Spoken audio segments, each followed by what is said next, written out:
বিশ্বজুড়ে আধুনিক সমর কৌশলকে আমূল বদলে দিয়ে আলোচনার কেন্দ্রবিন্দুতে উঠে এসেছে ইরানের শাহেদ ড্রোন পরিবার। সস্তা অথচ বিধ্বংসী এই ড্রোনগুলো আজ কেবল যুদ্ধের ময়দানেই নয়, বরং সামরিক বিশ্লেষকদের চিন্তার খোঁড়াখুঁই দাঁড়িয়েছে।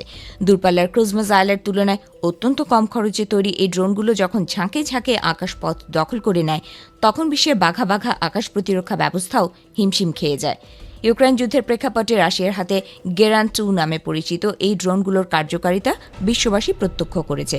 কয়েক হাজার ডলারের এই কামিকাজে ড্রোনগুলো যখন কোটি কোটি ডলারের আকাশ প্রতিরক্ষা ইন্টারসেপ্টরকে ফাঁকি দিয়ে লক্ষ্যবস্তুতে আঘাত হানে, তখন যুদ্ধের অর্থনীতিতে এক চরম বৈষম্য তৈরি হয়। ইরান থেকে শুরু করে ইয়েমেনের হুথি এবং রাশিয়ার সামরিক বাহিনী পর্যন্ত এই ড্রোনগুলোর ব্যবহার আধুনিক যুদ্ধের নতুন এক অধ্যায় উন্মোচন করেছে। ওয়াশিংটন ভিত্তিক centre for strategic and international স্টাডিজের মিসাইল থ্রেট প্রজেক্টের সাম্প্রতিক তথ্যে উঠে এসেছে শাহেদ ড্রোনগুলোর এক বিশাল ভাণ্ডারের কথা। শাহেদ 131 থেকে শুরু করে অত্যাধুনিক শাহেদ 238 পর্যন্ত প্রতিটি সংস্করণ আলাদা আলাদা সামরিক ভূমিকা পালন করছে। বিশেষ করে সাবোটেজ ইঞ্জিনে চালিত শাহেদ 238 এর উচ্চ গতি ও নিখুঁত লক্ষ্যভেদ ক্ষমতা এখন বিশ্বজুড়ে নতুন আতঙ্ক হয়ে দাঁড়িয়েছে। তবে এখানেই সীমাবদ্ধ নয় এই ড্রোন পরিবারের বিস্তার। শাহেদ 107 বা শাহেদ 101 এর মতো ড্রোনগুলো যেখানে সামনের সারির আক্রমণে ব্যবহৃত হচ্ছে, সেখানে শাহেদ 149 গাজার মতো দীর্ঘপাল্লার ড্রোনগুলো নজরদারি ও নির্ভুল আক্রমণে অনন্য পারদর্শিতা দেখাচ্ছে। আবার আমেরিকার RQ-170 সেন্টিনেল ড্রোন থেকে অনুপ্রাণিত শাহেদ 171 বা শাহেদ 191 এর মতো স্টেলথ প্রযুক্তির ড্রোনগুলো ইরানের আকাশসীমা সুরক্ষায় নতুন মাত্রা যোগ করেছে।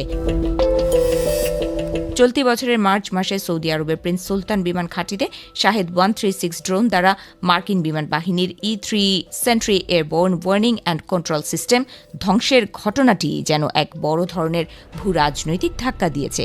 এই ঘটনাটি স্পষ্ট করে দিয়েছে যে সস্তা প্রযুক্তির ড্রোন এখন আকাশপথের শক্তিশালী রাডার বা গোয়েন্দা বিমানকেও নিমেষেই ধুলোয় মিশিয়ে দিতে সক্ষম। ইরানের এই ড্রোন কূটনীতি কেবল তাদের নিজেদের যুদ্ধেই সীমাবদ্ধ নেই, বরং এর প্রযুক্তি ছড়িয়ে পড়েছে বিশ্বের বিভিন্ন প্রান্তে। চীন থেকে তুরস্ক কিংবা মিশর সব দেশই এখন শাহেদ ঘরানার ড্রোন তৈরিতে কোমর বেঁধে নেমেছে। রাশিয়ার কাছে প্রযুক্তি সরবরাহ করা থেকে শুরু করে বিভিন্ন ছায়া যুদ্ধে এই ড্রোনগুলোর সফল ব্যবহার ইরানকে বিশ্ব অস্ত্র বাজারে এক শক্তিশালী ও অপরিহার্য নাম হিসেবে প্রতিষ্ঠিত করেছে। ড্রোনগুলোর সহজলভ্যতা ও দ্রুত উৎপাদন ক্ষমতা আধুনিক যুদ্ধের চিরাচরিত সমীকরণকে পুরোপুরি উল্টে দিয়েছে। আজ আর কেবল ধনকুবের দেশগুলোই আকাশপথ নিয়ন্ত্রণ করছে না, বরং সস্তা ও কার্যকর ড্রোন হাতে নিয়ে ছোট দেশ বা গোষ্ঠীগুলো বড় বড় পরাশক্তিকে চ্যালেঞ্জ জানাতে সক্ষম হচ্ছে। শাহেদ শ্রেণীর ড্রোনগুলো তাই এখন কেবল একটি অস্ত্র নয়, বরং আধুনিক যুদ্ধের এক নতুন নিয়তি হয়ে দাঁড়িয়েছে। আকাশপথ দাপিয়ে বেড়ানো এই ড্রোনগুলোর জয়যাত্রা বুঝিয়ে দিচ্ছে যে আগামী দিনের যুদ্ধক্ষেত্রে প্রযুক্তির জটিলতার চেয়ে কার্যকারিতা ও গণ উৎপাদনই হবে আসল চাবিকাঠি। শাহেদ ড্রোন পরিবার যেভাবে একের পর এক সফল অভিযানের মাধ্যমে নিজেদের শ্রেষ্ঠত্ব প্রমাণ করেছে, তাতে এটি নিশ্চিত যে যুদ্ধের ময়দানে আগামী দিনগুলোতে ড্রোনই হবে নতুন সম্রাট।